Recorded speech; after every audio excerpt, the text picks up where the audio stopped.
All right, so at this time, I'd like to invite any of our conservative candidates here in the audience, I know there's several, to please come on up and give us a quick 30-second elevator pitch. 30? Yeah, 30 seconds. Run behind, brother. Yeah, or my wife will give you the stop sign. Come on up and introduce yourself to our audience, and we'll start over here. Good evening. My name is Jennifer Bolito. I'm a judge here in Dallas County. I'm running for the Court of Criminal Appeals. And I've been endorsed by Governor Abbott, by the Texas Alliance for Life. Every police agency that I've asked, including the Dallas Police Association, has endorsed me. So remember me, Jennifer Bolito, for the Court of Criminal Appeals, Place 9. Thank you. Good evening, everyone. My name is Stephen Stanley, and I'm running for Texas House District 113. It's on the east side of Dallas County. From basically it's half Garland, half of Rowlett, and Mesquite. So luckily, I don't have a primary opponent, so I'm going to be out doing what I can to help some of these other candidates, looking to watch what some of these other folks have been doing, what they've been saying. This is a very important race. Growing up in East Texas for about 2 or 3 years, we lived on a farm, dealt with a lot of the issues that's in front of us, so I'm very keen, and also being 42 years in the real estate industry, this is very impactful for what I do for a living as well. So look forward to tonight. Please pay attention. Get all of your friends out to vote in the primaries. Thank you, brother. Good evening. My name is Zach Barrett. I'm here to represent our great land commissioner, Dawn Buckingham. All I'm going to say is she doesn't have a Republican primary challenger because she's done such a damn good job. So no one dare to even challenge her. Because they would get their ass handed to them. Enough said, right? Hi, I'm April Williams-Moore, and I'm running for State Board of Education, District 13, which is in Dallas County and Tarrant County right now. This is a Democrat held seat, so I am trying to flip the seat. I've served in the Air Force, and one of the things that the incumbent does well is constantly raise problems. However, I believe we need to focus on solutions, so that's why I'm running. And I would love your support. I don't have a primary opponent, so I will be on the ballot in November. Thank you.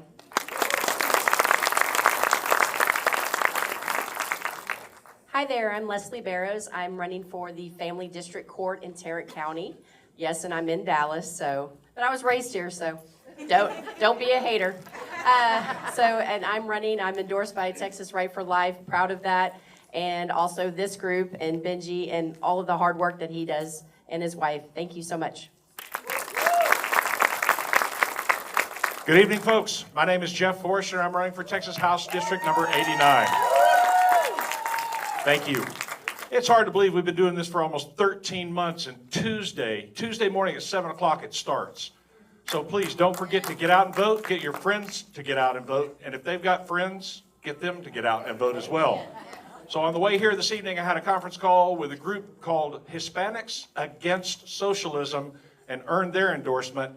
I'm asking for your support, and I look forward to serving the Texas House of Representatives. Thank you.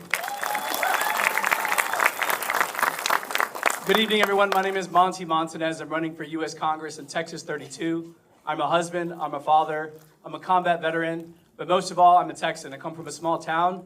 I love this country, I love this state, and I'd love to be able to earn your vote and your support. So if I look like a small town kid that you might get along with, please look me up at montyforcongress.com. That's Monty, F-O-R, Congress.com. I'll meet you for coffee, I'll meet you where you are. I'm definitely the kind of guy that'll fight for you every single day in Washington, D.C. So God bless Texas. God bless America. Thank you. Hi, my name is Barry Wernick. I'm running for Dallas County Commissioner, District 2.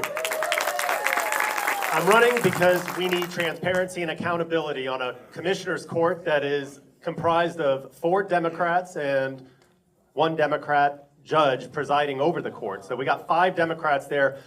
I will promise to be your watchdog and not only doge Dallas County, just to prove how much I'm going to doge it, cut the fat. I've already doged my campaign. I've taken my old signs and slapped on stickers for Dallas County Commissioner. And done the same with my website. Go to my website, wernickfortexas.com. It's all spelled out, WERNICKFORTEXAS.com. I could use your funds so that Well, I can make some new signs. All right, thank you. Get ready for a barn burner. I also got the American Jewish Conservatives endorsement. Smooth, Larry. Big round of applause for all of our candidates, everybody.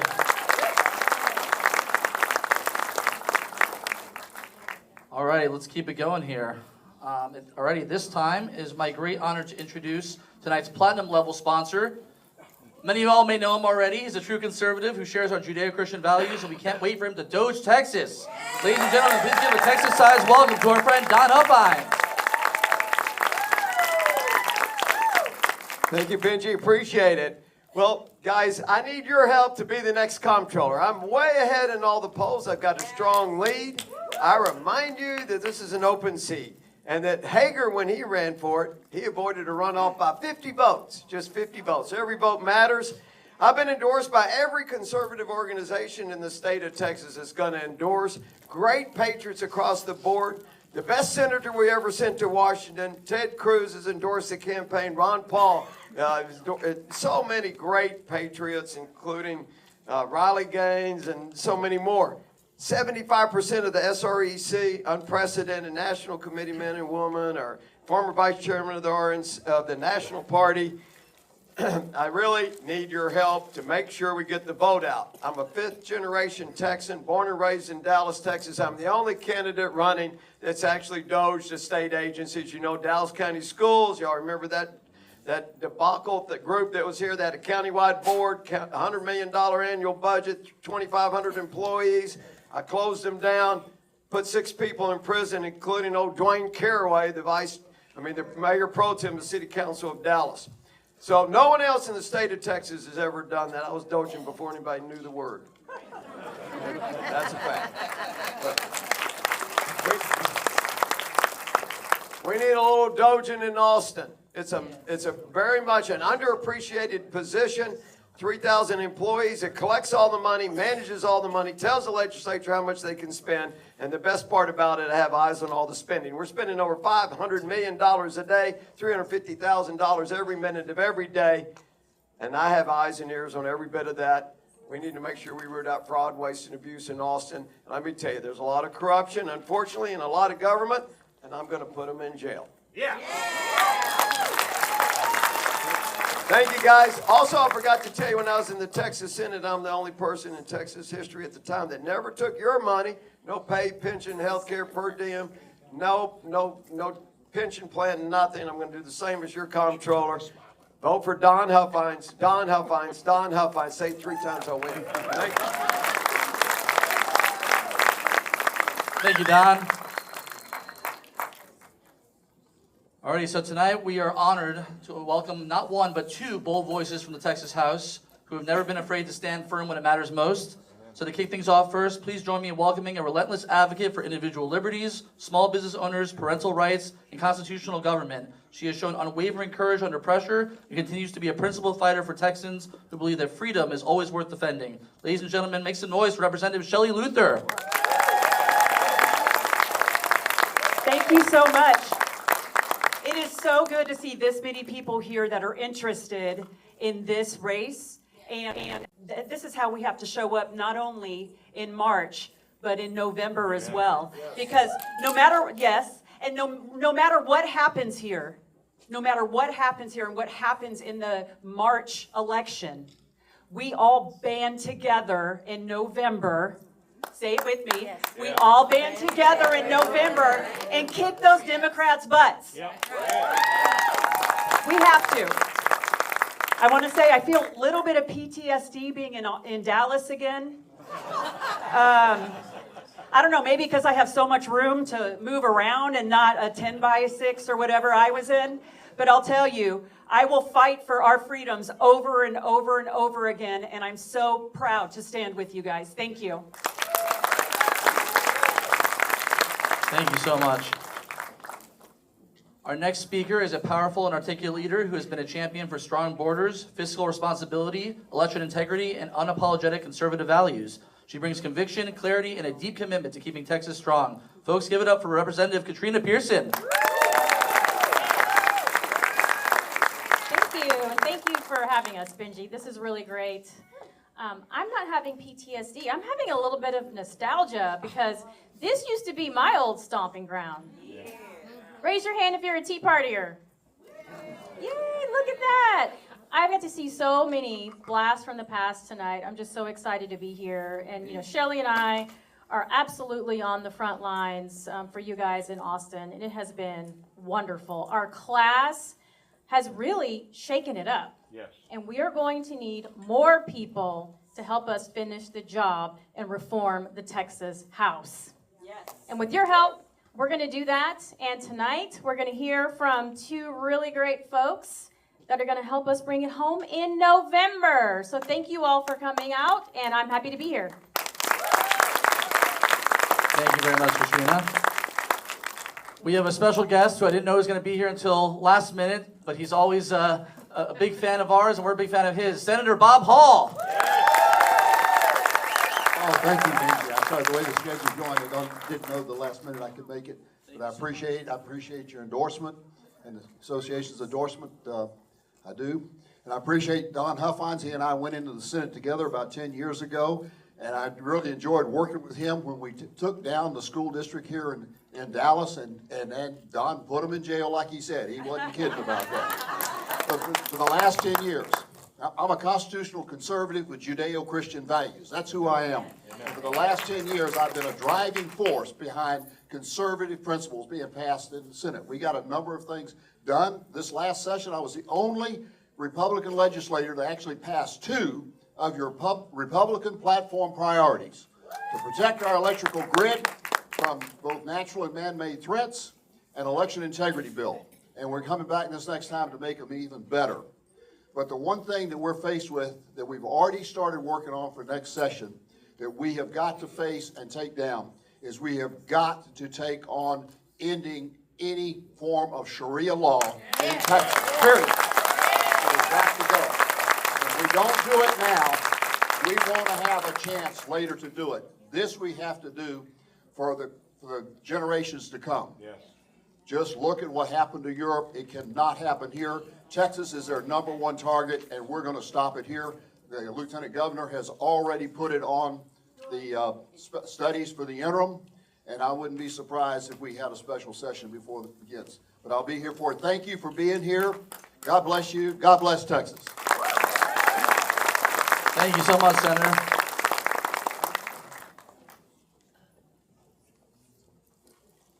Alrighty, folks, we're getting close to the debate time. I know that's why you're all here. But before we get right into it, it is my great pleasure to introduce tonight's two expert moderators. First, she is the RNC Committee Woman for Texas and the host of America Can We Talk. You know her, you love her. Make some noise for the one and only Debbie Georgiados.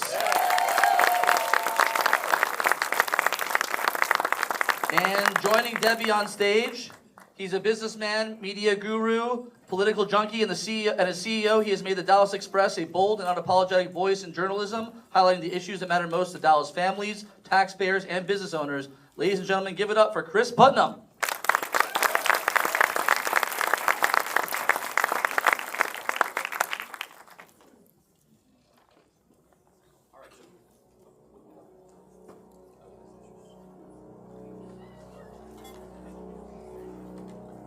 And now, the moment you've all been waiting for, live from the Angelica Film Center in Dallas. It's the battle for Texas Agriculture Commissioner Debate 2026.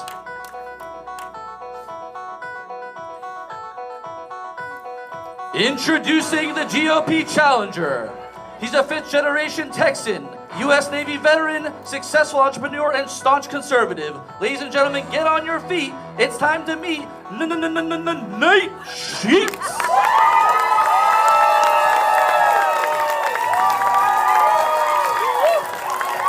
And now introducing the incumbents. He's an 8th-generation Texan farmer and rancher, a commercial nursery owner, champion rodeo cowboy, and a MAGA conservative. Ladies and gentlemen, are you ready for the conservative thriller? Make some noise for Texas Agriculture Commissioner Sid Miller!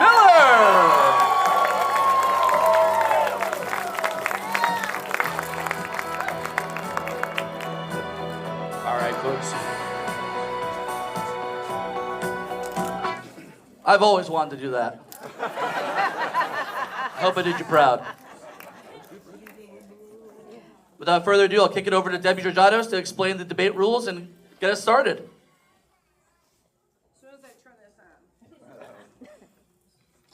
Hello, it is great to see so many people here. I love the spirit of people showing up for in debates like this because it's it's a tiny percentage of Texans who vote in primaries. So grateful you're here. So I'm going to just explain our rules for the debate. These have been shared with our candidates ahead of time. First of all, we are going to alternate, of course, between which candidate goes first. And in just a moment, there's going to be a coin toss so that everyone, it's all fair. We have a timer up here you can't see, but we can all see, and timing will be strictly enforced. So here's how it rolls. We're going to have questions. Each candidate has 2 minutes for each candidate to answer the moderator's questions. 30 seconds for rebuttal if the candidate's name or reference is made. 1 minute for each candidate to answer the audience questions that have been submitted electronically. I think you can still do that, right? They can still, so we have some questions, you can submit more, but you submit questions, they get 1 minute to answer. Then we're gonna have a lightning round with quick questions, 10-second answers, and then 3 minutes for closing. I forgot to say the most important thing, they also get 3 minutes for opening. So 3 minutes for opening, everything I just said, and the last point is we have not shared the questions or topics with the candidates.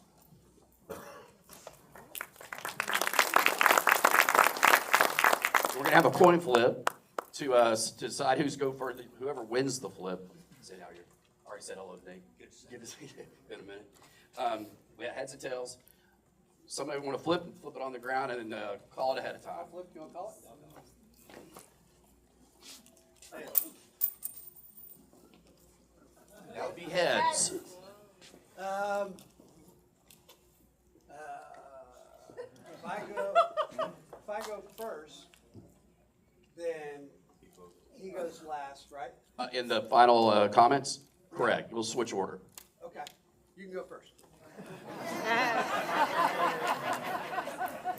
Sounds like that's settled. Well, good evening, Patriots. It's good to be here with you. Thank you for coming out tonight. We've got just a little over 2 weeks, and we will know the official poll results on March the 3rd. I have an announcement tonight.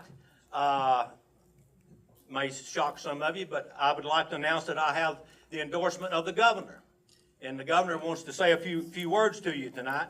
And let me see if I can get him up here. Not that governor, a different governor.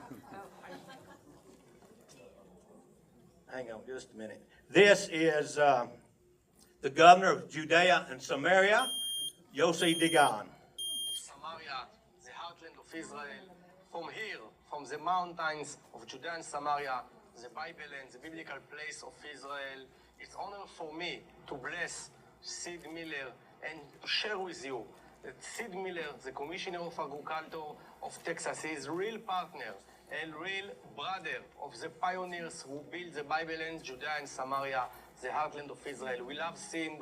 We are praying toward his success, and I personality, I am hope that he will re-elected because Sid is real partner. Sid was organizing like a Twin Cities cooperation agreement between Texas and Samaria Regional Council, my region. First time of the history of Judea and Samaria.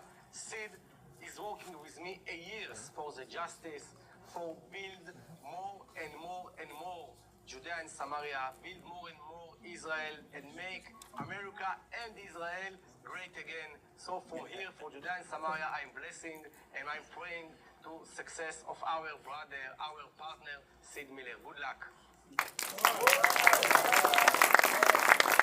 So we've got a really good relationship back and forth with Israel. I went over there and did a memorandum of understanding with the governor, Yossi.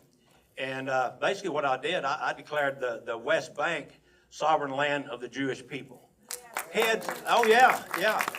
Heads exploded. I started getting phone calls from the press, and they say, under whose authority did you get that memorandum of understanding? Did you get that from the State Department? I said, no. Did your governor give you that authority? I said, no. They said, who'd you get that authority from? I said, God. Thank you. But we have a great relationship there. I've also been endorsed by the Israeli Cattle Breeders Association, and your timer's not working. It wasn't working.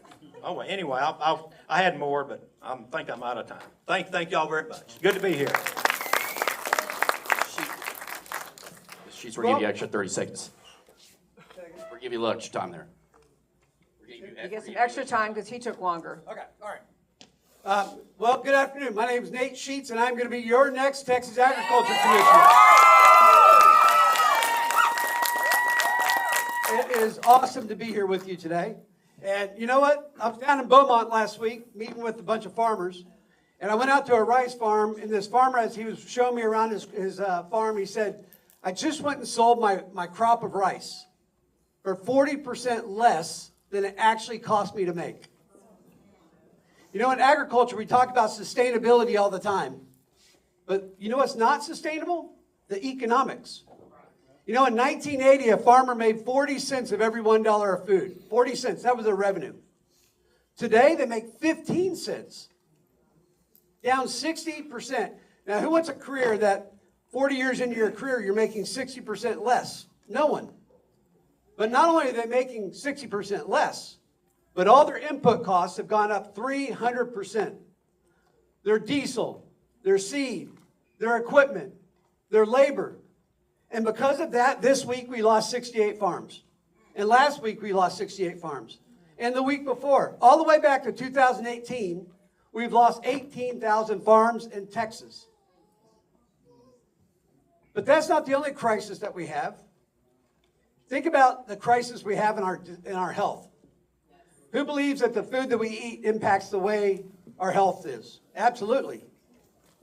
You know, for decades in America, we've been chasing cheap calories, ultra-processed foods, preservatives to be able to have shelf life. And the impact of that on our health is that now 70% of all Americans have one chronic disease or more.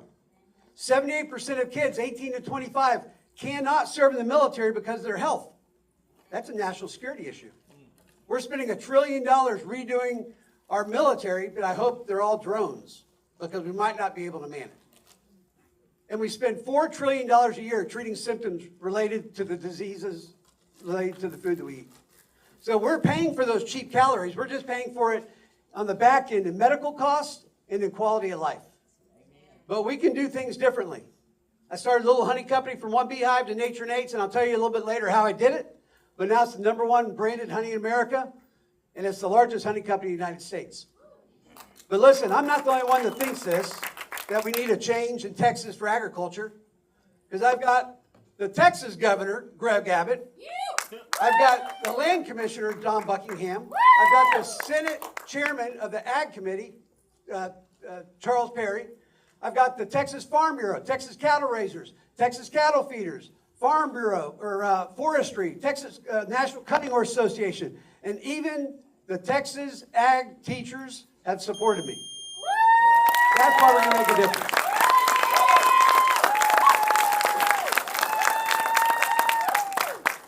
All right, well, we're going to start with Commissioner Miller with the questioning. And Commissioner, we're going to rip the Band-Aid right off here and get to the question that a lot of these folks in the audience want to know, and that is, what's going on with you and the governor? Why do you endorse your opponent? Well, first of all, I'm not running against the governor. I'm running against Mr. Sheets. That'd be a good question you could ask him. I'll tell you, though, you know, I have to stand up for agriculture. And if the governor steps on agriculture, I'm gonna you know, hold him accountable. I'll give you two real quick. Back during COVID, he picked winners and losers. Businesses stayed open, some had to shut down. Well, he shut down agriculture businesses, cattle auctions, trailer manufacturers, seed, feed, fertilizer dealers. Well, I am autonomous from the governor. I have executive authority over the ag code. So I opened them all back up. And when thank you. When he closed the border down to do safety inspections on trucks that had already been inspected, we lost $3 billion worth of product down there. We had thousands and thousands of Texas trucks stuck in Mexico and couldn't get back across, and the cartel retaliated by setting them on fire. Well, I confronted him about that and held him accountable for that. So, you know, the governor doesn't like to be challenged. It's my job as ag commissioner. Whoever steps on agriculture, I'm going to step in and defend agriculture. So I think that's what it is. Thank you. This question is also for Commissioner Miller, and that is, you've held this office for multiple terms, and what would you point to as your biggest success? What would you point to as your biggest failure, thing you're most disappointed about, and what, if anything, are you going to do differently if you are reelected? Commissioner Miller. Well, I think probably we've done a lot of things, and from the agri-stress helpline where we got mental health, we saved 300 farmers from committing suicide. Those people would say that's the most important thing we've done. But I think the most people we've affected is in our nutrition program. I'm responsible for 5 million school meals every day, all across the state. When I started, they weren't serving any local product, just ultra-processed, flash-frozen, dyes, yeah, you name it, and it was horrible. Instead of having healthy kids, we had healthy trash cans. So we started the Farm Fresh program. We've become the model for the nation. We got the highest award from the USDA, naming us the most outstanding nutrition program in the United States. We got a similar award for our summer feeding program. I set up 4,200 feeding sites so kids don't go hungry through the summer months. Well, I'm proud to say now when we had 0 local foods being served in our schools,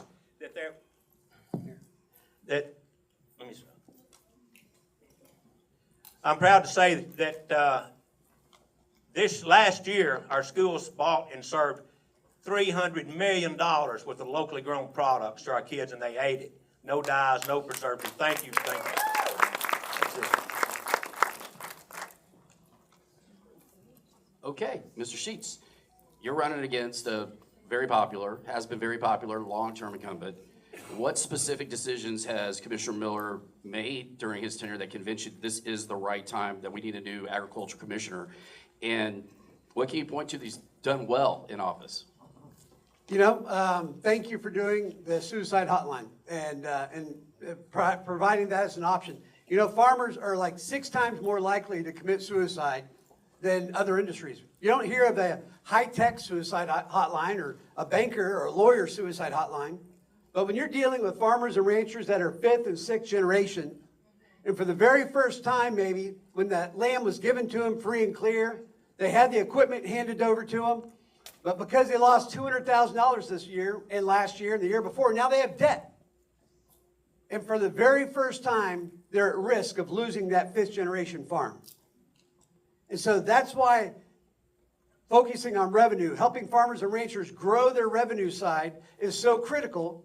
Otherwise, we're going to have a need to continue with the suicide hotline. Because financial stress and the shame associated with being the generation that lost the farm is what's taking the toll on farmers and ranchers all over Texas. Amen. We have to have a different direction of what we're doing here in Texas. And that is why the governor endorsed me. That is why Senator Charles Perry, the chairman of the Senate Ag Committee, really the head ag guy in Texas in the legislature, knows that we need a different direction.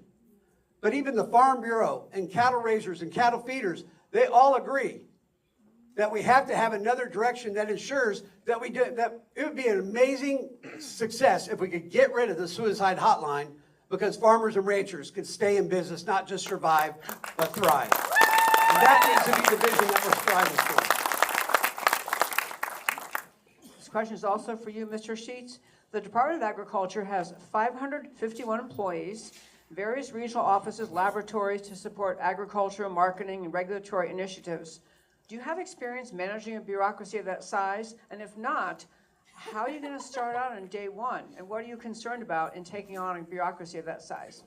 You know, I started with one beehive in my mom's backyard, turned it into Nature Nate's. We built a manufacturing facility in Dallas. We built another manufacturing facility in Georgia. We went from absolute obscurity to where we sell in 30,000 stores across America, the #1 brand. I have my cell phone number on the back of every bottle of honey I sold from 1997 to 2014 and talked to every single person. And I knew exactly why people ate honey. Because of that, I wound up creating the raw and unfiltered sector of honey. In 2012, honey was at $300 million in the United States. Today, 12 years later, it's 5 times that. It's $1.5 billion. But you know how I lead? I don't know everything. I don't have to know everything. What I do know is I know how to surround myself with people who are excellent at doing the things I'm not good at doing. I know how to lead. I know how to have a vision for where we need to go. And Texas agriculture is a ship without a rudder right now. We don't have a vision for cleaning up our food, for helping farmers and ranchers be successful. And so we are going to take this agency, which has a very toxic environment right now because of the chief of staff, and we're going to go in and we're going to build a culture of excellence where farmers and ranchers are at the center, that we do everything that we can to hold them and help them be successful and clean up all the food. The questions that I was asked from 17 years when I have my phone number on the back of every bottle of honey are the same questions that people are asking today. They want to know, is the food that we're eating helping them? You know, this is a golden age for agriculture. We've taken the food pyramid, we've turned it upside down, and when you look at that food pyramid, it's filled with everything that comes right off the farm. We're going to help farmers and ranchers come closer to consumers and be more successful than ever. And this next question is for both candidates. We're asked Commissioner Miller to go first. It's been touched on briefly. Texas continues to lose family farms while corporate and foreign interests expand. What concrete steps will you take, not just talking points, to protect independent Texas farmers from continuing to be pushed out? Okay, well, we've done pretty good. When I started, the agriculture economy was a $106 billion industry. Today, it's about $260 billion. We've more than doubled. So the farmers have done really good. We are expanding actually more farms at the very large farms, the medium-sized farms. The only ones we've lost the small farm. It just can't seem to quite get a foothold. But here's what we're doing. Biden left us with a $50 billion trade deficit. That means we're buying more food than we're selling. So we're turning that around. And he's got some ads out that has some not the correct facts. So we've got 45 international trade missions, not 48. And I'm not going on them. I have 12 ambassadors that I have highly trained. And they take 10 to 30 companies with them on these trips. And we're turning that trade around. We secured a deal with Taiwan for $10 billion, so we got that $50 billion down, and we said that's $40 billion it's down to. We just got back from Dubai, Oman, Lebanon, and Mexico. Tony Noun heads that up. He's here with me tonight. He sold the Lebanon's military 50 tons of beef every month. So we've got it down to about 37 now. So we're opening markets around the globe. No other state is doing that. We're working hand in hand with the USDA, the Foreign Trade Service. I have a great working relationship with just about everybody in Trump's cabinet. I'll be with Bobby Kennedy this Wednesday at Fort Hood, laying out the new dietary guidelines for the military. I am one of his appointees on the MAHA team. So we're doing good. Texas is doing better than any other state.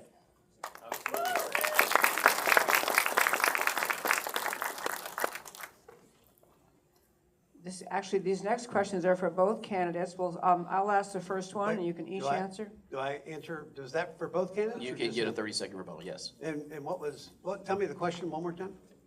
You want to go? With Texas, we're losing family farms, and to corporate interests, and what concrete steps we take to ensure that we don't continue to push them out. Okay. So the Go Texan program was a program that I was a member of back in the 90s. It was created by, I think, Susan Combs, who's endorsed me, that said it was to be able to help farmers access consumers. You know, in the Sunset Report, which is done every 10 years on the agencies in Texas to help them know what they need to do and make sure they have a strategic plan. 5 years ago, they said one of the #1 priority was to make the Go Texas program effective. Well, if you go on that Go Texas program today, it looks like more of an elementary school fundraising project with scented candles and earrings and bracelets. We're going to redo that and make it wildly successful to help farmers and ranchers.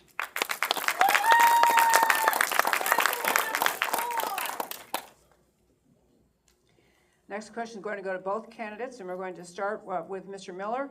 The border crisis, actually I'm losing track. Right. Yeah, we're sorry, with Commissioner Miller. The border crisis has directly impacted Texas ranchers through property damage, trespassing, and cartel activity. Should the Agriculture Commissioner play a role in border security or stay out of it? Well, and just to rebuttal from part of my time, the Go Texan program has never been better than it is today. When I took over, we had 250 members. We have over 3,000 now, and it's continuously growing. So we're doing good. The border, I know something about. I served in the House. I was chairman of Homeland Security and Public Safety. I had oversight under Rick Perry of securing the border. I know those ranchers down there. I have relationships. We provide biosecurity for the state. So we go down there and set up with Operation Lone Star, and we pull trucks over and we go through them. The ranchers are in good shape now. Before, it was really, really rough. They feared for their lives. They got to where they couldn't farm their own ground. The cartels and the coyotes would come through and cut their fences, let their cattle out, ransack their buildings, run their equipment. They couldn't even go out on their place unless they had an armed guard with them, because if they got out of the gate, got out of their truck to open the gate, someone would jump in and steal their pickup. So it's all, thank God for Donald Trump. It's not that way now. We're shipping more out than we're coming in. Same question to you, Mr. Sheets. Yes, absolutely. Border security. Yeah, same border question, security. yeah. You know, I just got a letter sent to me that was being sent to Brooke Rollins about New Mexico, and the cartels were coming into New Mexico and actually taking farmers' ranches from them and showing that they knew where all their families were, all their grandkids were, because the cartels have figured out the best way for them to be able to launder money is through agriculture. Just recently in Atlanta, Georgia, they made a drug bust, the DEA did, of a blueberry pallet, a pallet of blueberries, and the center of it was cocaine. The cartels have their hand in this New World Screwworm. They want to keep the borders closed. The New World Screwworm is, by it coming up to the Texas borders, has the border closed. We're not allowing cattle to come into Texas. We're seeing impacts on our meat packing facilities. They shut one down in Nebraska. They laid off a ship in Amarillo. And our greatest risk is allowing the cartels to continue to impact how we operate in the north, because now they're actually building meatpacking facilities down in Mexico in anticipation that they're not going to be able to get the border open. And if that continues to happen, we're going to see a massive negative impact in the cattle industry, in meat and beef prices. We have got to be involved as the Texas Department of Agriculture in all aspects of agriculture on this side and ensuring that it's safe on that side. Next question is also to both candidates, starting with you, Commissioner Miller. Do you support using Agriculture Department resources to assist landowners in dealing with border-related damage, security, et cetera? Well, we actually don't have to do that. The legislature has taken care of that. They did pass legislation where there is a fund now where farmers and ranchers can apply to replace fence and get damages collected on that. So that's been taken care of. Thank you. Mr. Sheets, same question. We need to use the funds, excuse me, we need to use the funds of the Texas Department of Agriculture according to how the funds are to be used. You know, farmers and ranchers, as they're continuing to lose, their focus needs to be on growing their revenue, being more profitable, and if we can come alongside them and help that and ensure that they're safe and secure in these areas, then we're going to do everything that they need to help them be successful. Okay, next question again for both candidates. Mr. Sheets, starting with you. Are the Trump deportation policies hurting or helping Texas agriculture? Do you support the president's policies, and what modifications would you make, if any? I 100% support everything that the president's doing. I was down at the border, down in McAllen. A group of farmers had me come down for an event, and so we went right down to the border. And I did a video to Donald Trump because I said, you said you were going to shut this border down, and brother, you did it. I mean, I couldn't see a single person looking up and down. It was amazing. He did a great job. Now, they're rounding up all the bad guys. And listen, I don't care if you're an illegal alien or a U.S.-born citizen. If you're a bad guy, let's round them all up and get them out of here or throw them in jail. I'm tired of worrying that my 22-year-old daughter, if she goes to go get gas, that something could happen to her. We deserve to live differently in America. Amen. Now, at the same time, we have major issues with labor in agriculture. They are dying on the vine. I was just down when I was in McAllen, I was talking to citrus farmers, and over 60% of their workers were H-2A workers, which are foreign workers that come in for a period of 10 months and they provide housing for them. But it's expensive. We have H-2A workers at Nature and Aids. It's probably $30 to $40 all in per hour. And the challenge is just on the other side of the river, on the Mexican side, they're paying $2 a day for those same people to do the same work. But ever since COVID, we have had a work ethics issue. And those farmers said, you know, the worst workers we have are Americans. They're down there and they're drinking beer by 10 o'clock, kicked back underneath the tree. He said these H-2A workers come in and just march through the field and get it done. We have got to re-inspire a work ethic and a vision with our young people. Or else we're going to continue to struggle. And it's not just going to be agriculture. It's going to be every sector across America. And that is the fabric of who we are as Americans. We need to inspire our young people and all Americans to getting back to work. Commissioner Miller, same question. Trump's deportation policies, are they helping or hurting Texas agriculture? Well, most of the time I agree with Trump. I have a great working relationship with him. I have the personal cell phone number of Scott Turner over at HUD. I've already told you about my relationship with Bobby Kennedy being on the Maha team. Be with him this Wednesday. Brooke Rollins grew up 25 miles from my house. I've known her all my life. Christy Nome, a friend of mine, we go to bull sales together before she was in the cabinet. And Doug Burgum's a good close friend. So we work real well together. Now, his tariffs have been good for agriculture. The first time around, when he left, after he made those deals and used tariffs as a leveraging tool, farmers making more money than they ever have. We're to that point now, we're about a year ahead of schedule compared to the first time. It's just about to tip over. Do I always agree with the president? No. I announced that I disagreed with his decision to import Argentine beef. Nate agrees with that. I disagree. So that's one difference between us. And the reason I did, I said that doesn't solve our cattle shortage problem. To solve the beef problem, we need to grow the herd. I said, first off, let's open up some grazing lands. Biden, because of his Green New Deal and the war on livestock, kicked all our farmers and ranchers off the grazing leases. They actually took my suggestion and opened 5 million acres. We still have 19 million more, but now we got a place to put some cows instead of having to send them to the packers and slaughter them. I also said, hey, if you want to grow the herd, let's do a heifer retention tax credit. Some of these ranchers, they could use a tax break, give them $500 for every heifer they keep back. That'll grow the herd. And I also said, we've got to go after these big foreign packers. They're manipulating the market. And they are doing that. They're actually, the Justice Department is actually investigating those 4 big packers. And I said, and you got to do something for the consumer. Right now, that Argentine beef can come in and be mixed with American tallow and be sold as product of USA. We got to fix that. That's lying to the American people. Commissioner, this next question is for both of you as well. But I get my rebuttal, right? Because he named me? Yes, he did. Fair enough. Yeah. When I give my explanation, I was explaining what President Trump is trying to do is lower consumer prices. And he was just impugning me on that. And yet, at the very end of his answer, he said, let's bring in Argentine beef and mix it with tallow. So...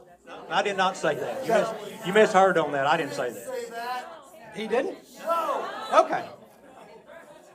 Is the media supposed to be so involved with this? Sorry, don't lie. Okay. All right, folks. Let's it's been civil so far. Let's keep it that way. All right. So again, this next question is both candidates, starting with Commissioner Miller. Provided the border does stay secure, and I don't know what Congress is doing about that right now, but what immigration reform policies would you support, provided we do get a bill at some point that makes sense for the ag community? Well, 2 things. I've actually been working on this ever since I've been in office. We need 800,000 migrant workers in our agriculture sector. We have an H-2A program, which is legal migrant workers. We started out with 75,000. We've got worked that up, and I've been involved in that. Right now, we're at 400,000, and we've just successfully got another 100. We're going to have 500,000 of the 800 that we need this time. So that helps. Now, the 800 need is coming down because of technology. We now have cows with robotic milkers. We have tractors that drive themselves. We have unmanned drones that spray our crops. We can almost mechanically harvest, not all of them, but most of our crops can be mechanically harvested. So that at one time we did have to, use a lot of illegal labor, but the need for that is shrinking. I don't know any farmer or rancher that wants to hire illegal labor. They only do it if it's the last resort. Can you imagine a dairyman getting woke up at 4 in the morning and say, boss, they just picked up all of our hands, who's gonna milk the cows?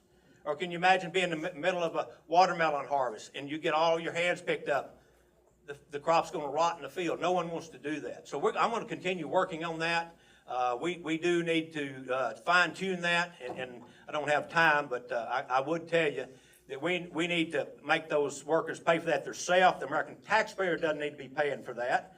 The illegals pay $10,000 to a coyote. We can make those HUA workers pay their own way up here.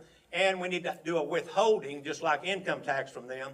And if they run off to the construction industry, we keep that. But if they go back, fulfill the contract, all that would be reimbursed to them. And that is a workable system. I've been to Congress several times to lay that out. No one has the intestinal fortitude to touch immigration reform. That's just the fact. But it would work. It would really work good. All right. Same question. It's what actual immigration reforms, provided we keep the border secure, would you support that makes sense for that community? Yeah, I was just down, when I was down at McAllen, they were telling me that they just put cameras up on the bridge because they used to have workers come up, and they'd come up for about 4 days, and then they would work, and then they'd go back. But we have these new cameras up that are taking people's pictures, and if you do not come back within 24 hours, then they block you to be able to come back into the United States. And so even our current policies are really hindering migrant workers to be able to come up that are legally coming up. We need to enhance that. We need to make it easier for people down south to be able to access migrant workers. And having been someone in the food industry where we've got a lot of workers, we've got 120,000 beehives, it takes a lot of labor to be able to help work on all those. And so we need a program that allows us to have longer term relationships with workers to come in from Guatemala and South America, that we could have them here for 3 years. And if they could do well, not have any criminality, pay their taxes, then we could look at giving them some other type of green card to be able to come in here and continue work. Because the labor is an issue. We've lost a lot of dairies lately because ranchers or because dairymen do not have people willing to get up at 3 o'clock in the morning and go milk cows. So we've got to change this. One last question, and this section was border security and foreign land ownership. I'm starting first with Mr. Sheets. Is Texas farmland adequately protected from foreign countries and individuals buying up Texas land? What specific countries are you worried about buying land here? Yeah, I'm very grateful to the Texas legislature and the Senate for going in and securing that adversarial countries cannot come in and buy land in Texas. There's 195,000 acres that is supposedly owned by adversarial nations. And now that's a legal issue. Once we get an attorney general, then we'll go look and see what those source of income or the source of equity was on those lands. And those lands can be seized. But we need to continue to be vigilant, not just with foreigners coming in and buying the land, adversarial countries, but we have given adversarial countries access to our farms and our grocery store shelves. We have lost the ability to feed ourselves and process the food, and we are reliant upon adversarial countries. Some of the largest agriculture industry companies are foreign companies selling into America, and we are reliant because of consolidation, and it's a risk, and we've got to change that with by deconstructing large agriculture companies. Commissioner Miller, same question. Is Texas farmland adequately protected from foreign countries or individuals buying up Texas land? And what specific countries are you worried about? Did the legislature do enough? So this is something I've been working on for over 8 years. I was the first statewide official to bring this to the attention of the legislature when we had a Chinese national, former military man, bought 120,000 acres near Del Rio next to Laughlin Air Force Base. Laughlin Air Force Base is where we store our most top secret plane, our U-2 spy plane. And we allowed them to set up camp right next to it. They were going to put up a wind farm. I worked with Senator Donna Campbell, and we went in there and passed legislation to prevent the wind farm from going up. I worked with Senator Kokor's the next session, and we got a good bill. It passed the Senate, went over to the House. Dade Phelan and the Democrats killed it, wouldn't let it through. And so we come back. I'm still working with Lois Kokor's. We take a second run at it. We get it passed this time under Dustin Burrows. He understands. He does not let the Democrats kill it. And we pass it now. We've got good, strong laws. And the Chinese, who's our biggest problem, they see the writing on the wall. That gentleman that bought that 120,000 acres, he's put it on the market and he went home. So good job. All right, this next question, also for both candidates, we'll start with you, Commissioner Miller. And it is, we're kind of changing topics. We're moving to regulation, inflation, and cost of living. Inflation, food prices continue to crush Texas families. As Commissioner, what burdens have you reduced specifically to help lower costs, and what still needs to be done? Regulatory burdens. My first. Yes, sir. Well, when we came up and Trump took over, first thing he said, we got to lower the price of eggs. Man, it's just, through the roof. So I went up and had a list of things to sit down with Brooke Rollins, and I said, what are you going to do about the eggs? She said, well, I've got my 4-point plan. So we went over it, and I said, you might want to add a 5th point. And she said, well, what's that? I said, this will lower the cost of eggs. I said, we've already been working with Turkey, the country of Turkey. I said, we have secured 700 container loads of eggs that they are willing to sell us at a really deep discount. They've got a surplus. And we can bring those eggs in, and that will lower the price of eggs. So she added a 5th point. So almost immediately, she announced those 5-point plans. Those eggs started coming in, and egg prices dropped overnight. Now then, to rebuild the eggs production is easy because a hen lays an egg every day, and it takes 28 days to hatch. So she can, that one hen can produce 365 more hens. Cows, you can't do that. So this one worked, bringing in product from outside because we needed immediate effect. So we lowered that. Back during COVID, when we couldn't get things delivered and fuel was high, I passed an executive order so that farmers and ranchers could burn red diesel in their trucks and get the crops delivered to the market. So we've done a lot of things like that to lower prices.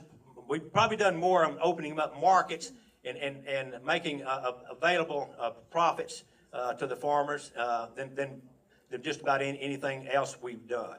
So we'll continue to do that. And we have, like I said, we have that great working relationship.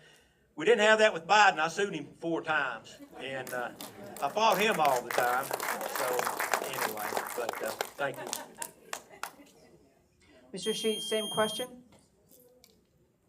It's about inflation, food prices, Agriculture Commissioner, what burdens have you? Sorry, same question. Do you want me to read the whole question again? Yeah, sorry. Inflation and food prices continue to crush families. As Ag Commissioner, what regulatory burdens have you reduced specifically to help lower costs? Yeah, I mean. Or could you guys? Yeah. So obviously, we're all very concerned about inflationary food prices, and Donald Trump is trying to bring those down. And that's why I explained that's why he's bringing Argentine beef. He's trying to bring relief to the consumer, because the biggest risk is that we lose the midterms and we lose control of the House. And if we do that, we're going to see impeachment after impeachment after impeachment for the next 2 years. We've got to win that. But we've got this Go Texan program that I was a member of back in the 90s. So when I sold a bottle of honey for $2, went into the retail chain, you guys bought that for $7. So there's $5 between a consumer and a producer. And it's margin on top of margin on top of margin, distribution, warehousing. And so the way that we can help lower prices for consumers and raise profitability for producers is to bring that $5 closer to the producer. That's why the Go Texan program was created in the very first place. It was there to be able to help farmers and ranchers access consumers.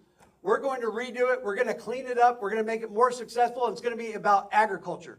A lot of the companies that are in there right now don't have a lot to do with agriculture. So we're going to go into retail, create a direct retail opportunity. When I started out with Nature Nates, I'd get up at 4 o'clock in the morning and go put honey on the shelf. We're going to give farmers and ranchers, if they have a finished good, to be able to do that. And then we're going to create a .com that is a competitive platform with something like an Amazon, that you don't have to live near a United or an H-E-B to go put product on the shelf. That if you're a producer, you can sell your goods to anybody in America.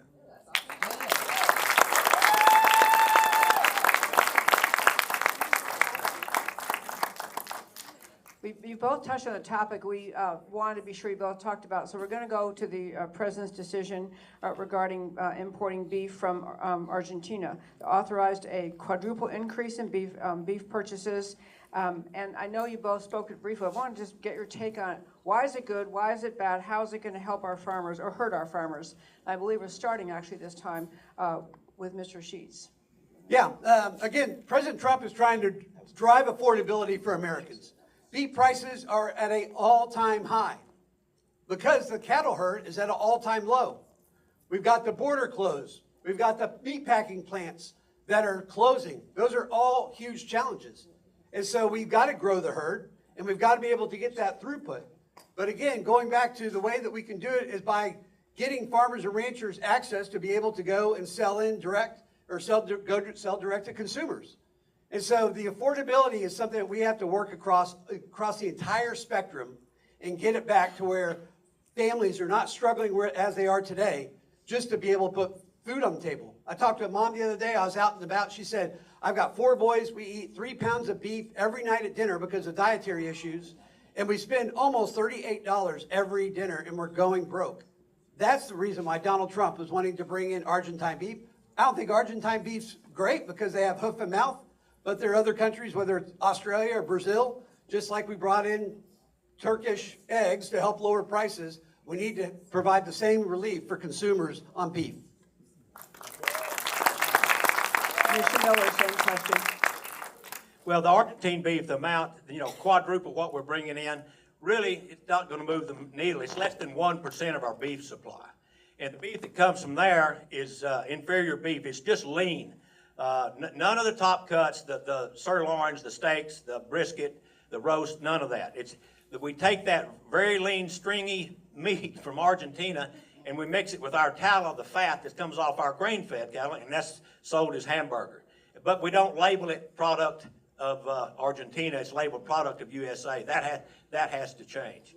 So that's where we are, and so it's not that big a deal. If he just wouldn't have said anything, I don't think anybody would have noticed because it didn't make a blip.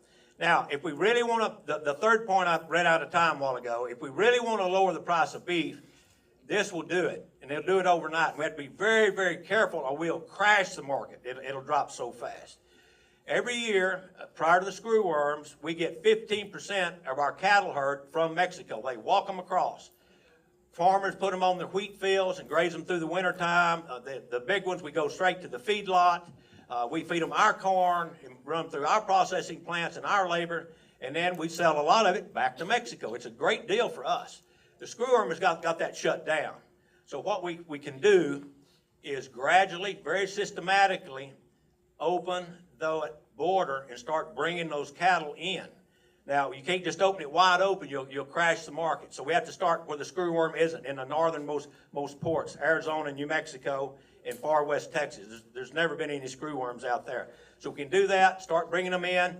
We can take protocols where we absolutely will not bring any screwworms in. We have something y'all have all heard of, ivermectin. It's an anti-parasitic drug. It prevents screwworms, and if they've got them, it'll kill them. We give them a shot of that. We watch them 10 days. We give them another shot, and they're good to go. And so we can bring them in safely. So with that, that's how we could lower the price of beef. We're going to shift to a new category. This one's ethics, transparency, and trust. And the first question is to you, Commissioner Miller. Critics argue that longevity in office, no matter who the elected official is, can breed complacency. How do you respond to voters who think it's time for a fresh start? Well, I think you just look at my track record. We've got an excellent track record. I've told you about all the markets and how we've done that. We've protected the consumer. We didn't get to talk about that tonight. When I took over, it was taking 12 years to fix all the to inspect all the gas pumps. I got it fixed in 12 months. You get inspected every 12 months now. And I added a program I didn't have to, a credit card skimmer program. I taught my inspectors how to open that pump up and check those credit card skimmers. And y'all hadn't lost your credit card at a gas pump lately because we shut that down. And thank you very much.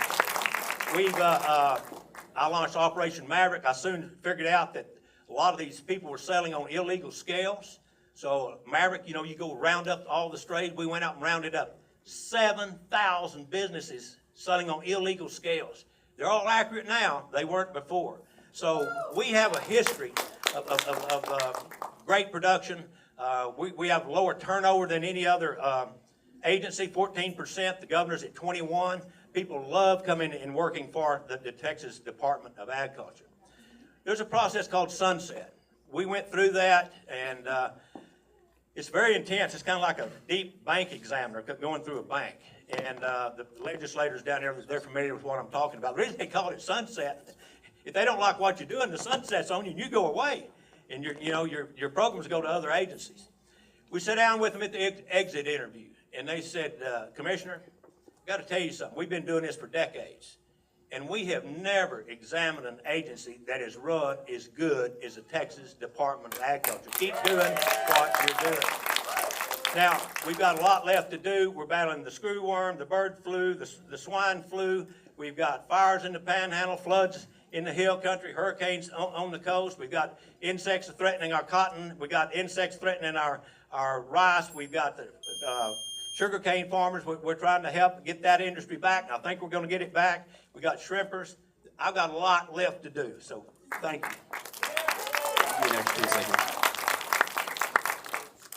Next question is for, we'll start with Mr. Sheets. What was the question that he just answered? This was different. Oh. He was, yeah, we had these, there were some for him and some for you. Okay. You get your own treat here, yeah. So if elected, how are you going to ensure that transparency, how do you ensure transparency, avoid becoming another career politician once in office? Yeah, you know what? I'm not coming in here to be a career politician. I haven't been here since before 9/11, and I'm coming here to fix an issue. I don't have a desire. This isn't something on my checklist I need to go do. My wife actually said when we decided to run, she goes, you know this is going to materially impact your life. And I do know that. But I spent 6 years serving our country in the Navy. I spent 12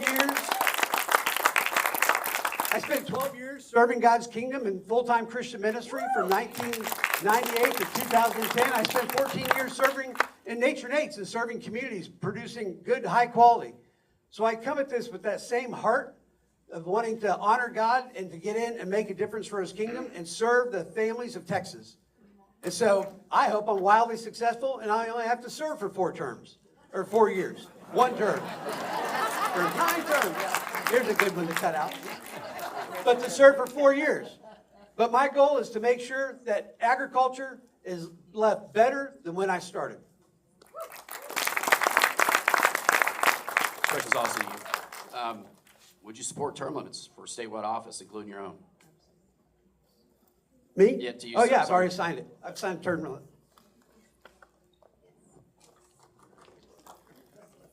Commissioner Miller, we'll ask you the same question, even though you've been there a while. Term limits are, a lot of people are going to disagree with me. Term limits are a good thing at the federal level.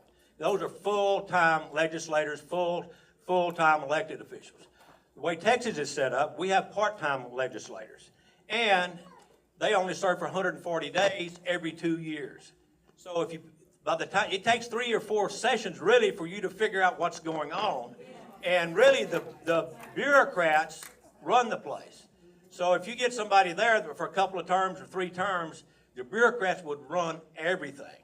So the federal level, yes, they need it. State level, it doesn't work real good unless you want the bureaucrats running state government. And they pretty much do anyway, because the legislature goes home, they do whatever they want. Then the only thing the legislature can do is come back and threaten their budget or cut their budget and make them, it takes sometimes 2 and 3 sessions to make them do what the legislature told them to do. So it's a little different situation. Thank you. We're going to stay with Commissioner Miller on this question. So hemp has become a significant profit center for Texas farmers, and been a lot of discussion about it. We know that the lieutenant governor's had some issues. What's your position on flat-out marijuana decriminalization, and what's the right answer in terms of how much THC should be allowed in Texas agriculture? Yes, sir. Sorry. All right. We're talking hemp. We passed the hemp law. The legislature took it off the list so we could grow hemp. We started in 2019. At that time, we didn't know what Delta 8, Delta 9, or Delta 10 was. Didn't exist. So it wasn't addressed. So that's caused a loophole in the system.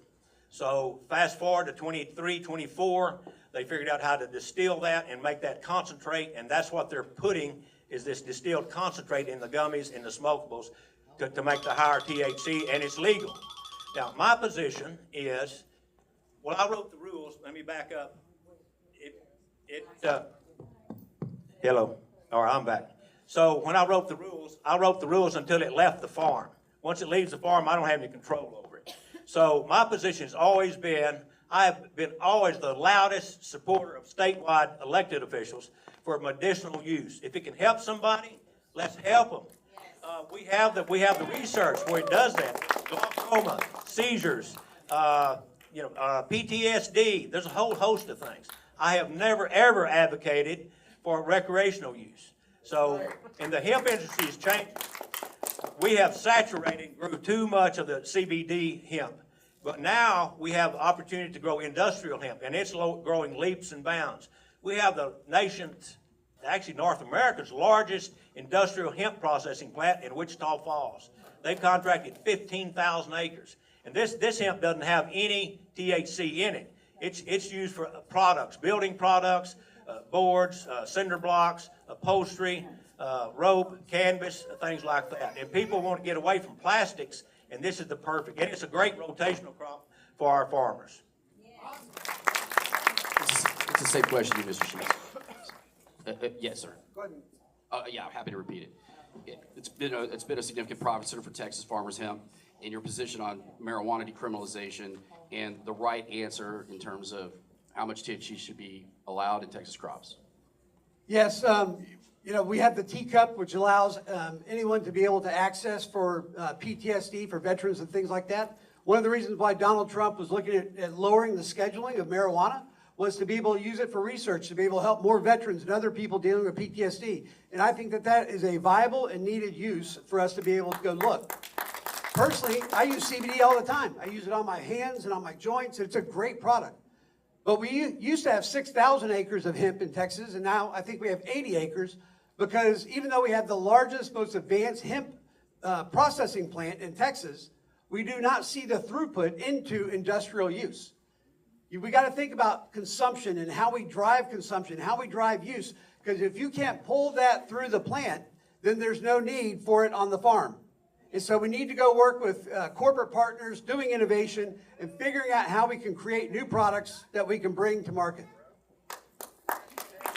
Thank you. We're changing topics again, and we're turning to the question which brought a lot of audience response earlier, having to do with Sharia law and Islam. And the specific question is Islam and Sharia a threat to the American way of life? But in particular, are you aware of halal food preparation methods?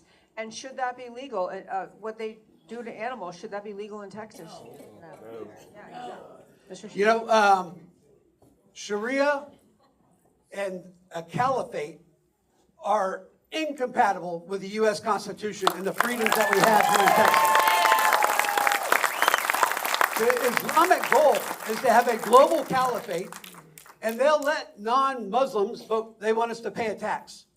I worked in Sudan for 10 years when I was in full-time Christian ministry. I saw the literal war from the northern parts of Sudan trying to come in and raid and invade the southern parts of Sudan. But there's also a silent war. These mosques, they would go and they'd build a mosque, they would give free education, they would give free health care, and they would draw people into the community. And all of that money came from Qatar, UAE, Dubai, Saudi Arabia. And we're seeing the same thing happen right here in America, right here in Frisco. I was just talking to one of my brothers that was just talking about the anti-Semitism in Plano in the school district. There he is, right there. And the anti-Semitism in the school district right here in Plano, where they have swastikas up on school walls, but the school won't do anything about it. We have to stand up against this Islamic invasion. I want to go back to, though, I will come to the same question in just a moment, Commissioner, but Mr. Sheets, the question is, what specifically is halal food preparation permissible, or should it be, the way they slaughter animals? Should that be something the Ag Commissioner cares about? Absolutely, the Ag Commissioner should care about it, but most importantly, to ensure that we do not put the pressure on public school systems to start to bring halal food and segment it and force other non-Muslims to eat the meat because they're trying to satisfy the desires of the Muslims. We have to not allow that to be able to come into any Texas school. Thank you, sir. Thank you. Okay, we can restart it too. Okay, so, Commissioner Miller, the same question about halal food preparation. Should the Ag Commissioner care about how we, and just overall the Islamification of Texas? America better wake up. We cannot allow Islam and Sharia law in our country, and we're allowing it every day to grow like a fungus. Just look at Germany, France, Sweden. Oh my gosh, look at Great Britain. They have taken over. They're filling all of their elected official spots. It's just horrible what they do. They come in with the intent to take over. Wake up, America. We've got to stop this. We cannot allow this to happen. You're seeing it here in this local school in Plano. You got the school board defending them and not putting checks and balances in there. We've got whole communities coming together, initiating their own Sharia law against our law. We've outlawed that. We've got to enforce it. We've got to be strong. We've got to be tough, and we've got to stop it. Halal inspections, I've seen those. I've been in the slaughterhouses many times. They have an imam comes in there, they inspect the carcass and bless it. That is halal beef. I don't know what they've heard, but that's how it works. And it's not a big problem as far as, because I don't eat it. But if you want to sell beef to Dubai, which Tony just got back, they want kosher and they want halal, and there's not much difference in the two. But I tell you what, the kosher is much stricter than that, a whole lot stricter. It's a much tougher standard to meet. Earlier, the screwworm infestation was mentioned, I think by both of you during the course of this conversation. For everyone in this audience, screwworm is just an amazingly dangerous infestation in cattle in Texas. There was a big meeting about it recently, and Agriculture Commissioner Brooke Rollins was on top of it with announcing a plan. The question for, we're starting, I think, with Commissioner Miller first, is enough being done to eradicate the screwworm with the efforts of USDA and various Texas agencies using this sterile fly dispersal facility? Is enough being done, or more should be done? Well, we're not doing enough. It's here. It's almost on top of us. It may be here. We haven't found it yet. The screwworm is moving north. It moved out we had it bottled up in southern Mexico. We put 100 million flies down there for the last 13 months every week. So we released 5 billion flies in southern Mexico. It hadn't changed. It's still static. It's still the same number of cases, between 800 and 1,200 cases. Now they've moved from southern Mexico within 200 miles of the Texas border. We took those same 100 million flies and we're dropping them there, and we had 8 more cases last week. We're not suppressing it. So I met with the leaders from Mexico and the 11 Central American countries. And I showed them research that the USDA had done in 1975, and this research eradicated the screwworm fly. And it wasn't more sterile flies, it was a fly bait. They put out the fly bait, it killed 95% of the screwworm flies. And they were elated. They had been trying to develop a screwworm bait and hadn't been able to. So they took that back. I hope they're developing that. We're going to go back down there in 2 weeks and sit down with them and see how they're coming on the research. If we had that fly bait, we could knock this out. Now, that doesn't mean we don't need sterile flies, because Florida had an infection a few years back when a tropical depression come across the Yucatan Peninsula and Cuba, and it dissipated over Florida, and it dropped all those screwworm flies. So we still need the sterile flies for an outbreak like that. But no, we're not doing enough. We haven't slowed it down. We haven't stopped it. It's coming into our country. We're waiting on a screwworm fly factory. That probably won't happen during Trump's administration. So they're going to be here before that. We've got some private industry that can do it a lot faster, cheaper, quicker. We need to let private industry build those fly factories, not the federal government, because we're way, way behind. Mr. Shee, same question. Are we doing enough about screwworm? What more do we need to do? You know, I was just down on the border. Governor Abbott invited me to go down, be with Brooke Rollins at the new SIT facility, screwworm fly sterilization facility that they're opening. It will be able to produce 100 million flies a week, and they moved the polygon which is the drop area to the north side of the border. So we can be prepared that if Screwworm comes in, that we have the ability, we have the flies. They're bringing the pupa up from Panama, and that will be up and going in just a few months. Brooke Rollins said by the end of 2027 that they'll have the new Screwworm fly facility up and going. We gave the Mexican government $20 million to convert a fruit fly facility over to the New World Screwworm. It's producing flies. And then M3, which is a for-profit company that takes a container and converts it into a portable sterilization lab, can go and deliver these. They cost $10 million. They can build them in 1 month, and they can put 25 million flies a week. So if we need 500 million flies, we just need 20 of these facilities, and we can go and sell and put them down into Mexico, and the M3 staff will run them. And so we're doing that at the same time. They're getting ready to test that, and we're going to have to do that and a lot more to ensure, because the impact in Texas could be multiple billions of dollars on the cattle industry and be devastating. Thank you. You know, there was a QR code up on the screen, and I know y'all could submit questions. So while I've been standing here, a lot of questions have come in. So what we're going to try to do with the audience questions is we'll read them. We'll take turns reading them, and each of you get 10 seconds. No, just kidding. I think you get 1 minute. 1 minute to answer audience questions, and then we're going to go to a rapid fire round where we ask questions. They get 10 seconds. But right now we're doing some audience questions. Are we both answering the same question, or are they going to? Some are directed to the candidate, and if directed to the candidate, then we'll alternate. The next question directed to the other candidate. Okay, so you can go first. This first one is for Commissioner Miller.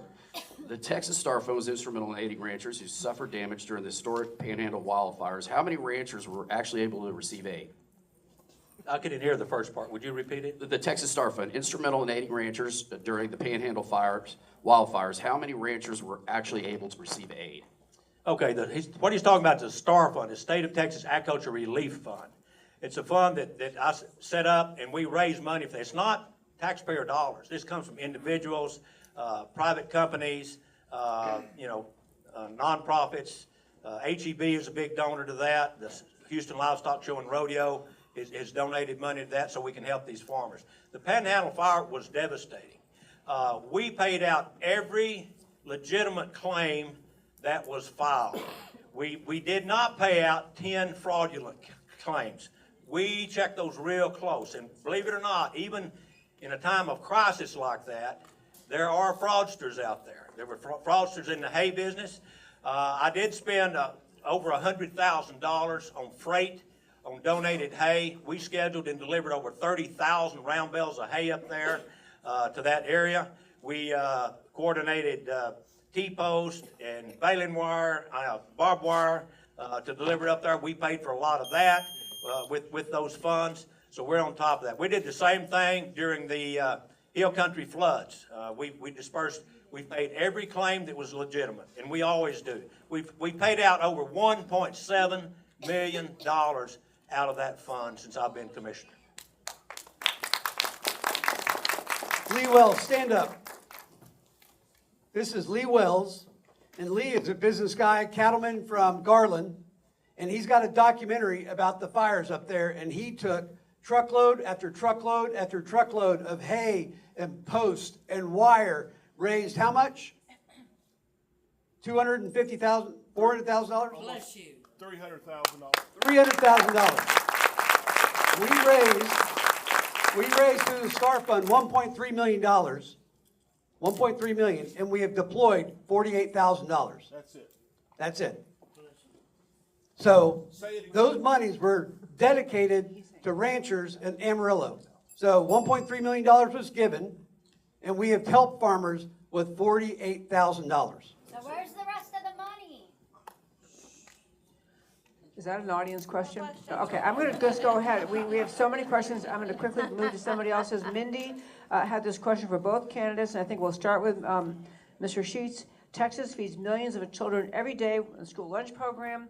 What specific steps would you take as Ag Commissioner to improve the quality of the meals, expand real farm-to-school partnerships, so more Texas-grown, minimally processed food is served in our cafeterias? And Mr. Sheets first. Thank you. You know, in 2024, Texas was 44th in the nation in school nutrition programs. Not very good. So at the end of our first term, our goal is to be in the top 10. I went and looked at what are the top 10 states and what do they all have in commonality. They all have gardens at every level of school. They teach the kids about nutrition. They teach them how to cook, and they get them involved actually in the gardening process. So we've got to start to educate kids because the governor wants us to be #1 in education. We're 41st right now. We're 44th in nutrition. Do you think that what the kids eat impacts their health? Absolutely. So after we win, March 3rd, the following week, we're going to start to put together work groups of people with expertise in all of these areas and start working on solutions. So when we walk in there in January of 2027, we're going to hit the ground running, and we're going to change those schools and change the trajectory of education in Texas.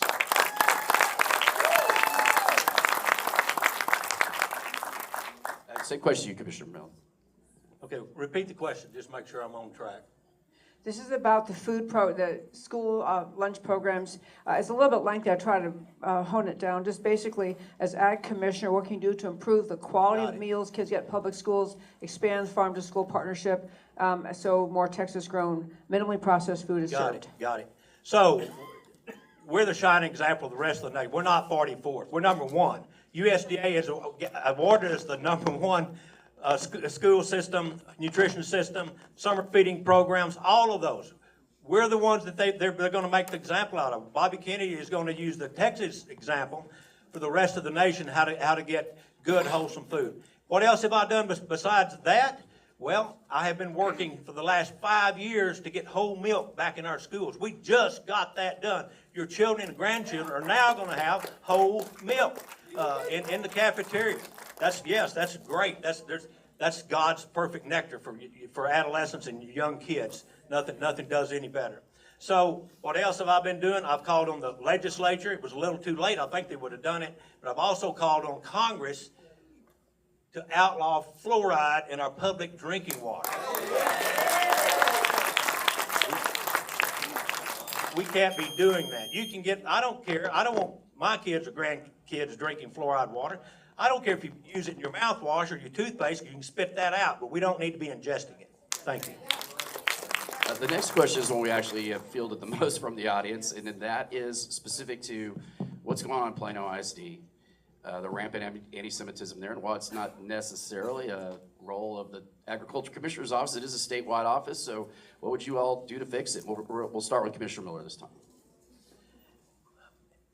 What was the first part of it? The Plano ISD anti-Semitism that's running rampant, and what role can you do to address it? There is no place for anti-Semitism. I've talked not anywhere. No, we just don't allow that. But they're allowing it up there, even though there's been lots of input from the public, but they haven't got any satisfaction. Matter of fact, some of the members that have protested that up there have been banned from coming and voicing their First Amendment rights, their freedom of speech. They've been shut down. Ken Paxton is probably going to have to step in. He's looking at that. He's probably not going to get to it till after the primary election. It could, the way the legal system works, it may roll into the new Attorney General. But we have to take legal action on that. We've got to stop that. I don't have any tolerance for anti-Semitism, even though my opponent is endorsed by one anti-Semitic group. He is.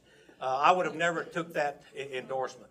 I just wouldn't. You've seen early on in my introduction the relationship I have with the people of Israel. I don't think any other statewide elected official has that kind of a relationship. It's a beautiful, beautiful thing. The Texas-Israeli exchange is working good. Thank you. Mr. Sheets, we'll give you a minute and a half here to include the rebuttal time. Yes, so he's referring to, I think, the True Texas Project, and they've endorsed him for the past 3 cycles, and he was really mad when I got the endorsement. So Hey, sit down. No audience. That's no not audience. a lie. Sorry, no That's audience not a lie. participation. Not a lie. Benji. You know what? Yeah, no audience participation. Yes, he was very upset that he did not get that endorsement. So, as a follower of Christ, I am going to never let there be anti-Semitic behavior. We live in Plano. We've gone to church we lived in Plano. We've gone to church in Plano for decades.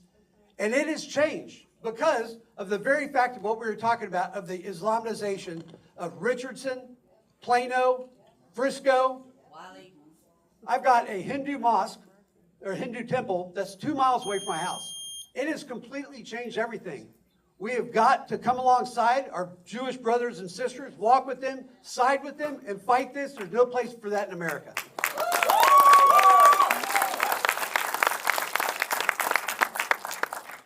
We have another question. We have many questions from the audience. I love it, but we're trying to gel down and jump around to different ones. So, Mr. Sheets, this question is for you. What is your plan for the feral hogs that have overrun Texas? Yeah. 1 minute answer, 1 minute. Yeah, that's a huge issue. I spend about $50,000 a year on our ranch, where we have 2,000 stalker cattle and we do cutting horses, trying to fix the hog issue. It's not been fixed. They've been trying to fight this for years and years and years, but one of my lifelong goals was to take my boys to the Texas Rattlesnake Roundup down in Sweetwater. We went and did it, and they go collect tens of thousands of rattlesnakes. So we're going to take that same approach to the hog industry in Texas, and we're going to have fun getting rid of them. Commissioner Miller, feral hogs. Sterile hogs cause over $800 million in damage in our state per year. It's a real problem. As a legislator, when I served in the House, I passed a bill called the Pork Chopper Bill, kind of affectionately Pork Chopper, and it allows Texans to hunt wild hogs out of helicopters. That's made a big dent. Actually, it's a whole new industry and brought new jobs and industry to Texas. As your ag commissioner, I've worked to develop baits to control these hogs. Right here in Dallas, they let out a $350,000 contract to trap them off the Trinity River here in town. That's how bad they are. So we now working with a research company. They have developed a bait that sterilizes the males. So if you want the human way to do it, we have a bait. You have to keep it out because if you quit feeding it to them, they come back fertile. We have another bait that's a toxicant. It will kill them. So we have both types. The problem is not everybody wants to get rid of them. Some people like them. They like to hunt them. They make a vocation out of giving hog hunts. We have a problem with people capturing them, taking them to new ranches and turning them loose. So I don't know that we're ever going to get rid of all of them, but we do have controls now, and it was all developed under my leadership at the Texas Department of Agriculture. We're going to stay with you, Commissioner. We do have a number of questions about the situation with your staffer, Todd Smith. Rather than ask a specific question, would you like to address it? Absolutely. This was a total political witch hunt. It happens all the time. This is the district attorney's office in Austin, Texas, with a $600 donation to the district attorney there from George Soros. The judge is the same way. And let me put this in perspective. This is the same DA's office that went after Tom DeLay. It took him 10 years and $10 million to prove his innocence. He wasn't innocent. It was just political lawfare. Same office that went after Rick Perry. It took him 2 years and $3 million to prove his innocence. Same office that went after Kay Bailey Hutchinson. This is just the way they work down there. They don't even have to get a conviction. They just get your name in the newspaper so they can use it in the next election. That's what they did to Todd Smith. Todd Smith didn't do anything wrong. He was just a victim. This was going on at the exact same time that Trump had 94 felony indictments against him. It's the same thing they were doing to Trump. So this is bogus. It's political lawfare. Todd Smith and his family didn't deserve this. It drove him into bankruptcy. They offered him a deal. I told him to take it because he was facing a Soros district attorney, judge, and a Travis County Democrat jury. There's no way he could have won. They would have convicted him and sent him to prison. Well, we're going to give you an extra 30 seconds. So here's a QR code. If you don't have one, raise your hand. We can get you one. You can scan this and go to all the original documents to see what really happened. Todd Smith told farmers when the HIP program came to Texas, there were only going to be 15 licenses. And if you gave $25,000 to Todd Smith, then he would make sure you got one. So $150,000 was wired to his personal account, and the Texas Rangers, not the Soros DA, the Texas Rangers arrested him, indicted him, subpoenaed the commissioner to come testify against him, that would be a bad look. So he pled guilty, but he couldn't be a lobbyist anymore because he was a felon, pled guilty to felony.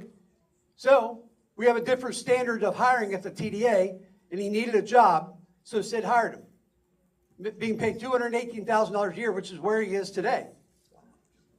He had $150,000 wired to his account. That's not a George Soros DA. It's on that original document. Go look at it, scan it with your phone, and go look at it. Thank you. We have another question. You know what? Quiet from the audience, please. No outbursts, please. Thank you. Yeah, we have another question that relates to the situation with water Are security. you a media guy or are you an activist? Johnson. Yeah, okay, Johnson, thank take it you. Okay, so we have another question that relates to water security and drought protection. The 89th legislature passed landmark legislation, including Senate Bill 7, to address critical water supply shortages driven by population growth and drought. These measures aim to unlock billion for infrastructure, desalination, blah, blah, blah, targeting $20 billion, 20-year investment plan. Did we do enough? Did we do too much? What do we do? Are we doing the right thing with water supply? And I believe this first answer goes with Mr. Sheets. You know, Senator Charles Perry, who's head of the the Senate Ag Committee, they've been working on a water project inside of Texas to try to be able to deal with the regionality, because every region has a different challenge. You know, over in West Texas, we get 6 million barrels a day of oil and gas, but we also get 26 million barrels a day of produced water. So they were 6 years into an 8-year project to clean up that produced water and to be able to make it potable and to be able to use in agriculture. Down in South Texas, they're dealing with holding Mexico accountable and getting the 350,000 acres of water feet to be able to provide it for agriculture down in South Texas. In East Texas, they're fighting for guys that want to use their property rights to be able to access groundwater, but they're selling it off to cities, draining other people's wells. In North Texas, they're dealing with eminent domain and land being taken. So the complexity across Texas is immense when it comes to water. And I'll tell you what we don't want is we don't want to be able to say, you guys get a bathe on Tuesday, Thursday, and y'all get a bathe on Monday and Wednesday. We got to change it in Texas.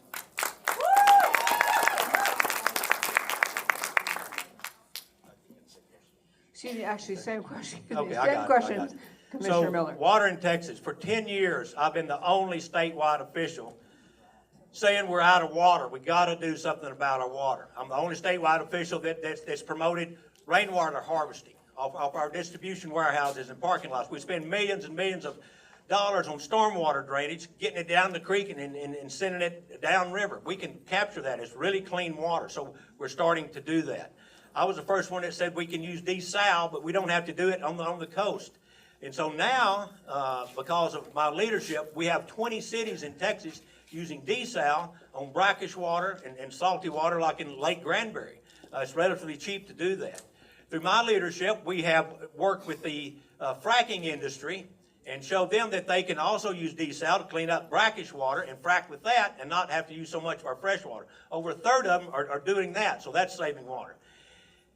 The best way to save water, and this is where the legislature came in, and finally they put this $1 billion a year in. We're going to save 30% of our water, because from the time the cities get their water till they deliver it to the customers, they lose 30%. So it's just a leaky pipe problem. We can fix that, and we'll immediately have 30% more water. Thank you, Commissioner.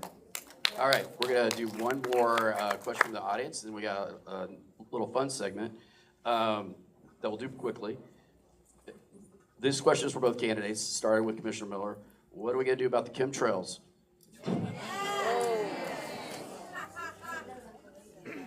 Chemtrails were actually under the supervision of the Texas Department of Agriculture at one time, up until 2011. The legislature moved that to the Texas Department of Licensing and Registration. So, basically, the Texas Department of Agriculture has no oversight, no regulation ability over that. I think we really need to take a look at this. I don't know as much about it, and I don't think anybody does as we need to. We need to do some more research. We need to find the findings, what is in those chemtrails. There's a lot of stuff out on the internet. I don't know that I believe all of it, but I believe some of it. It's something that we have got to pay more attention to and get to the bottom of, and I'm for that. And if the Texas Department of Agriculture can be involved in that, a little background on that, it kind of stems from cloud seeding. And cloud seeding, the original intention was not to poison the planet, but to make it rain. And we've done that since probably the 1940s. With some success, but not much success. We probably just need to cut it all out, and it needs to all probably go away, in my opinion. I'm going to work on getting a ban. We lost 65% of the bees in America in the past 12 months. 65%. Wow. There's a correlation. Albert Einstein said, so go bees, so go humanity. We've got to change the trajectory that we're going.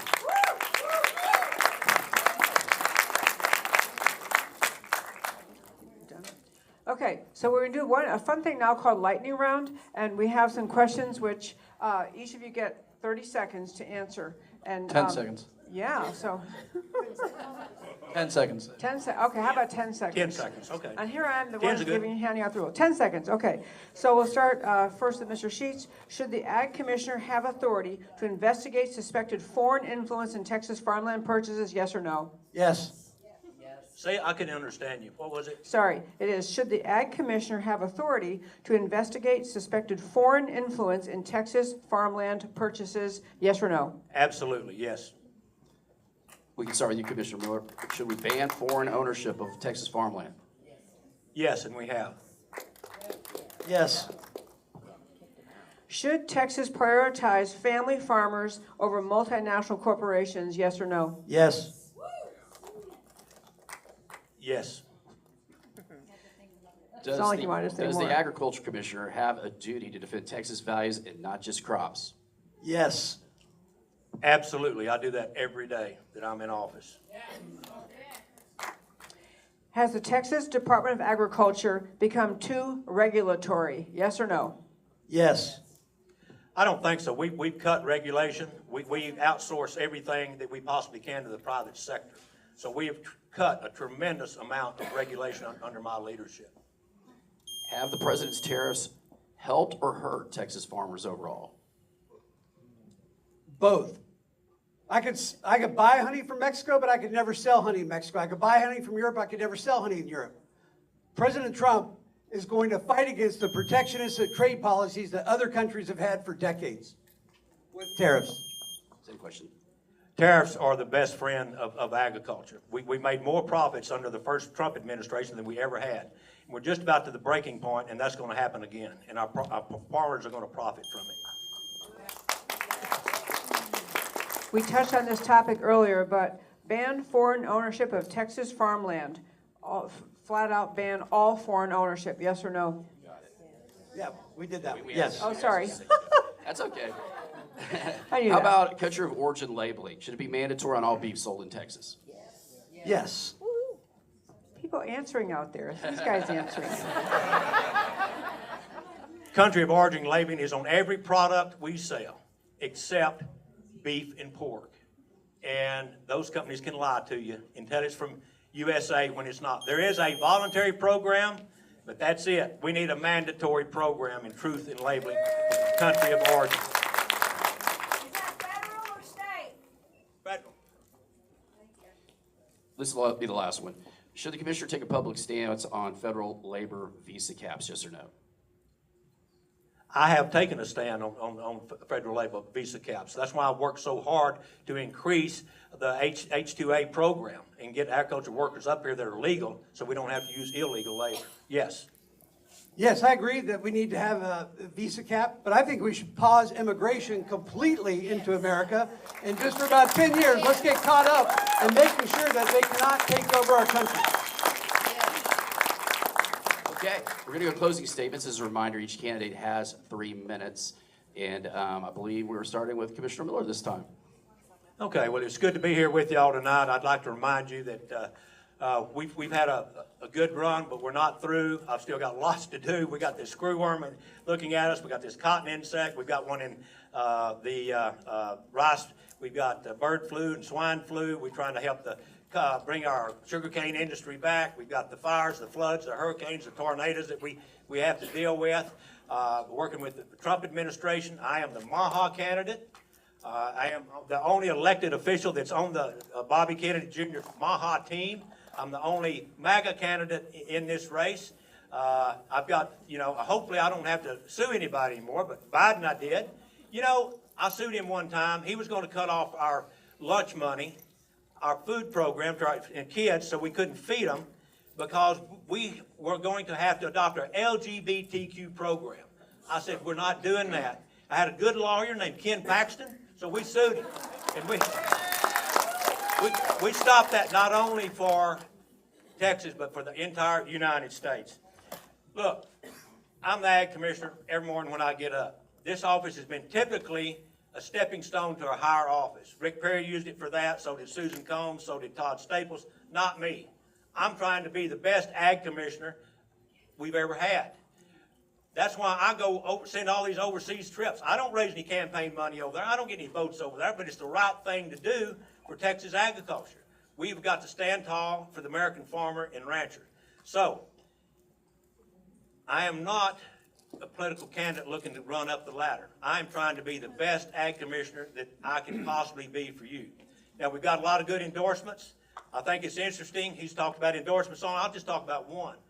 The Texas Beekeeper Association has endorsed my campaign. Before I could get out of the conference, I had seven honey companies come up to me and endorse me. He's not liked in his own industry. That ought to tell you. They actually sued him, and he settled out of court and immediately sold his company. So there's one endorsement. I have the floor. I have one endorsement. That's the most important endorsement, and I don't have it yet. But I really, really want it. It's the most important one in this race, and that is yours. I'd appreciate your vote. God bless you. God bless Texas. Thank y'all for coming out. Thank